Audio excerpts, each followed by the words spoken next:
የእስራኤል መከላከያ ሰራዊት የጥቅምት 7 የሐማስ ጥቃትን በተመለከተ የወሰደውን እርምጃ ለመገምገም የተሾሙ ወታደራዊ ባለሙያዎች እልቂቱ የተከሰተው ለረጅም ጊዜ በዘለቀ ድርጅታዊ ድክመት የተነሳ እንደሆነ ተናግረዋል። የባለሙያዎች ቡድን ይፋ ባደረገው ሪፖርት እንዳመለከተው ጦሩ ከጥቃቱ በፊት ከፍተኛ ጥራት ያለውና ልዩ የሆነ መረጃ ማግኘት ቢችልም ሊተገብረው ወይም ማስጠንቀቂያ ሊሰጥ አልቻለም ሲል ተናግሯል። ግምገማው የሐማስ ጥቃት ከመረጃ ክፍተት የተነሳ እየተፈጠረ ሳይሆን የተገኘውን መረጃ በአግባቡ መተንተን ካለ መቻል ጋር የተገናኘ መሆኑን አስረግጧል። በግኝቶቹ መሰረትም በጥቅምት 6 ምሽት ተሰብስቦ የተከማቸ ከፍተኛ መረጃ በአግባቡ ቢተነተን ኖሮ ግልጽ የሆነ ማስጠንቀቂያና የመከላከል እርምጃ መወሰድ ይቻል እንደነበር ተመላክቷል። ይሁንና የእስራኤል መከላከያ ኃይል አሊያም ተጠባባቂ ኃይሎች ምንም አይነት እርምጃ ባለመውሰዳቸው በርካቶችን የቀጠፈው የጥቅምት 7 ጥቃት እንዲፈጸም በር መክፈቱ በሪፖርቱ ተመላክቷል። ምርመራው እንደሚያመላክተው ጥልቅ የሆነ የተቋማዊ ድክመትና የተሳሳተ ውሳኔ አሰጣጥ ሁኔታን እንደሚያጎላም ወታደራዊ ባለሙያዎች ተናግሯል። በሰራዊቱ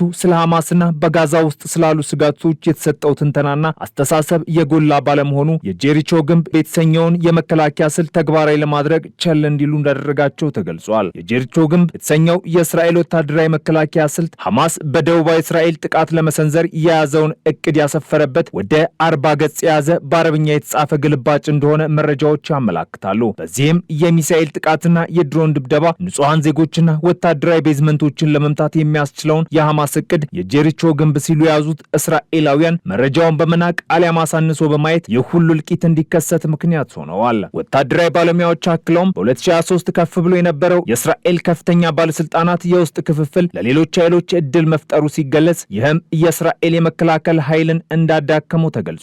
ሪፖርቱ በከፍተኛ የስልጣን ደረጃ ላይ የሚገኙ አመራሮችን ለዚህ ክፍተት ተጠያቂ ያደረገ ስለመሆኑም ተነግሯል። የጄኔራል ሰራተኞች ጠላትን በማቃለል ተወቅሷል። የስለላ ዳይሬክቶሬቶች ደግሞ ቀደም ብሎ ማስጠንቀቂያ ባለመስጠት የሐማስን ስትራቴጂካዊ ግንባታ ባለመለየትና ሰፊና ቀጣይ የስለላ ግምገማዎችን ባለማካሄድ በባለሙያዎቹ ተኮንነዋል። የደቡብ ዕዝ ለጥቃት የመዘጋጀት ግዴታውን ቸል በማለትና ወታደሮችን ለወታደራዊ ስጋቶች አለማዘጋጀቱ እንዲሁም ተጠያቂ እንደሚያደርገው ተገልጿል። ለድንበር አካባቢ ጥቃት በቀጥታ ተጠያቂ የሆነው የጋዛ ክፍል በመከላከያ ተልዕኮ የተሳካ መከላከል አለማድረጉ የሚያስወቅስ ተግባር ነው ሲሉም ወቅሰዋል። ምንም እንኳን ከባድ ግኝቶች ቢኖርም ሪፖርቱ የሴት የድንበር ክትትል ኦፕሬተሮችን ጀግንነት አድንቆ ተግባራቸውን ሙያዊ አርአያነት ያለውና እስከ መጨረሻ እስትንፋሳቸው ድረስ የተዋጣለት ሲል ገልጾታል። በተጨማሪም ፈጣን እርምጃዎቻቸው በጋዛ ድንበር አቅራቢያ በሚገኙ በርካታ ማህበረሰቦች ውስጥ ከፍተኛ የህይወት መጥፋትን ለመከላከል ይረዱ የአካባቢ ደህንነት አስተባባሪዎችንና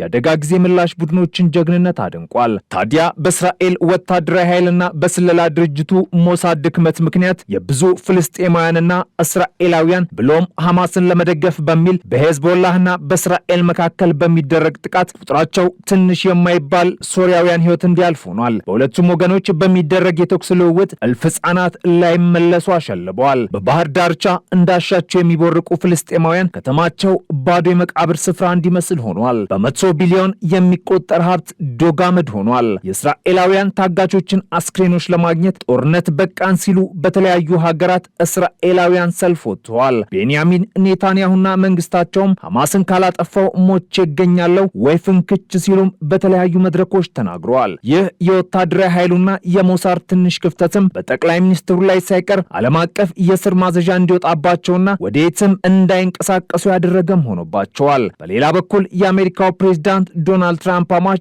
ጃሬድ ኩሽነር ከእስራኤሉ ጠቅላይ ሚኒስተር ቤንያሚን ኔታንያሁ ጋር በጋዛ የተኩስ አቁም ስምምነት ላይ ስለተደረሰው ቀጣይ ደረጃዎች ለመወያየት ተገናኝተዋል። ይህን ተከትሎም አሜሪካ በጋዛ ድንበር አቅራቢያ በእስራኤል ውስጥ ሰፊ የጦር ሰፈር ለመመስረት አቅዳለች። እነዚህም በሰርጥ ውስጥ የተኩስ አቁም ስምምነትን ለማስቀጠል በጋዛ ውስጥ የሚሰሩ ዓለም አቀፍ ኃይሎች እንዲጠቀሙበት መሆኑን ታይምስ ኦፍ እስራኤል ዘግቧል። ዘገባዎቹ እንደሚያመላክቱት ተቋሙ ወደ $500 ሚሊዮን የሚገመት ወጪ በማድረግ በሺዎች የሚቆጠሩ ወታደሮችን እንደሚያስተናግድም ይጠበቃል።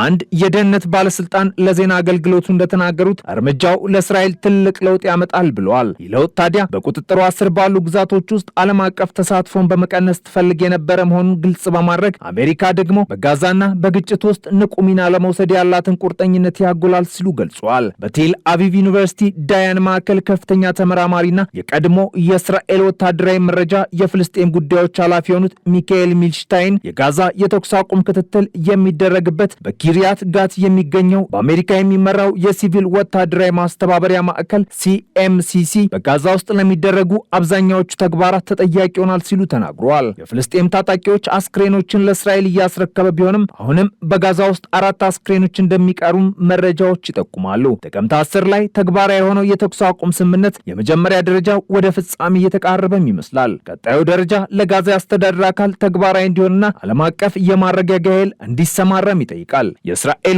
ጠቅላይ ሚኒስትር ቤንያሚን ኔታንያሁ ለእስራኤል ፓርላማ ባደረጉት ንግግር ጦርነቱ አልተጠናቀቀም ብለዋል። እኛን ለመጉዳት የሚፈልጉ ሰዎች እንደገና እያስታጠቁ ነው፣ እኛን ለማጥፋት የነበራቸውን ዓላማ አላቆሙም ብለዋል። ኔታንያሁ ሐማስ ትጥቅ ይፈታል፣ እናም ጋዛ ከወታደራዊ ኃይል ነጻ ትሆናለች ብለዋል። ይህ በእንዲህ እንዳለም የእስራኤል የመከላከያ ሰራዊት ባወጣው መግለጫ የጦር አውሮፕላኖቹ ቢጫ መስመርን አቋርጠው በደቡባዊ ጋዛ ሰርጥ በሚንቀሳቀሱ የመከላከያ ሰራዊት ኃይሎች ላይ የቀረቡ 2 ሰዎችን ገድሏል። ይህ የተደረገውም በወታደሮቹ ላይ ስጋት በመፍጠሩ ነው ተብሏል። የአየር መከላከያ ሰራዊት መግለጫ የእስራኤል አየር ኃይል 2ቱን ሰዎች አጥፍቷል ሲል የተገደሉትን አሸባሪዎች ሲልም ገልጿቸዋል። ቢጫ መስመር የሚለው ቃል ባለፈው ወር የተኩስ አቁም ስምምነት አካል ሆኖ በጋዛ የሚገኙ የእስራኤል ወታደሮች የወጡበትን የድንበር መስመር ያመላክታል። ከፍተኛ የእስራኤል ወታደራዊ መኮንኖች በዌስት ባንክ ፍልስጤማውያን ላይ እየጨመረ የመጣውን የሰፋሪ ጥቃት ለመዋጋት አስቸኳይ እርምጃ እንዲወሰድ ጥሪ አቅርበዋል ሲል ታይምስ ኦፍ እስራኤል ዘግቧል። በቅርቡ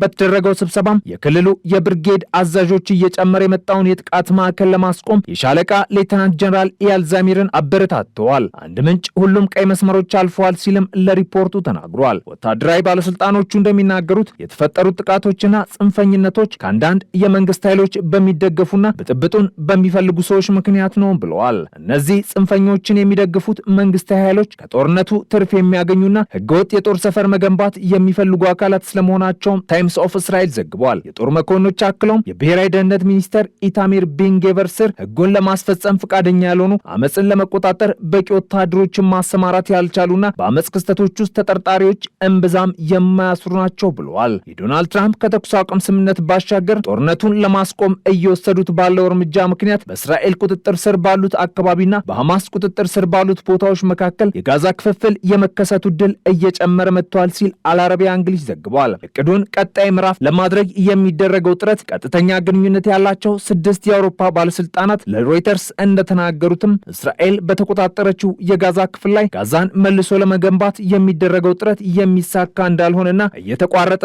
ስለመሆኑም ተናግሯል። ይህም ታዲያ በሁለቱ ማለትም የእስራኤል ወታደሮች በተቆጣጠራቸው አካባቢዎችና በሐማስ ቁጥጥር ስር በሚገኙ አካባቢዎች የሚኖሩ ቤተሰቦችን ለብዙ ዓመታት መለያየት የሚፈጥር ነው ሲሉም ተናግሯል። ከሞላ ጎደል 2 ሚሊዮን የሚሆኑ የጋዛ ነዋሪዎች በድንኳን ካምፖችና በሐማስ ቁጥጥር ስር ባለችው በቀሪው የጋዛ ክፍል ውስጥ መቃብር በመሰሉ የጋዛ ከተሞች ፍርስራሽ ውስጥ እየኖሩ ይገኛሉ። አካባቢው አሁን በእስራኤልና በሐማስ ቁጥጥር መካከል ተከፍሏል። የእቅዱ ቀጣይ ደረጃ እስራኤል በትራምፕ እቅድ መሰረት ሐማስ ትጥቅ አልፈታም፣ እስራኤልም ሙሉ በሙሉ ጋዛን ለሚያስተዳድረው አዲስ አስተዳደር ለመስጠት ማንኛውም የፍልስጤም ባለስልጣን እንዳይኖር በሚል ፈቃደኝነቷ አጠራጣሪ ነው። ይህም ጦርነቱ እንዳይቆም ሌላ መዘዝ ይሆናል ሲል አልአረቢያ እንግሊዝ ዘግቧል። ታዲያ ጋዛን ለመቆጣጠር በሚደረገው እቅድ ላይ በዓለም አቀፍ ኃይሉ እርግጠኝነት እየተስተዋለም አይደለም።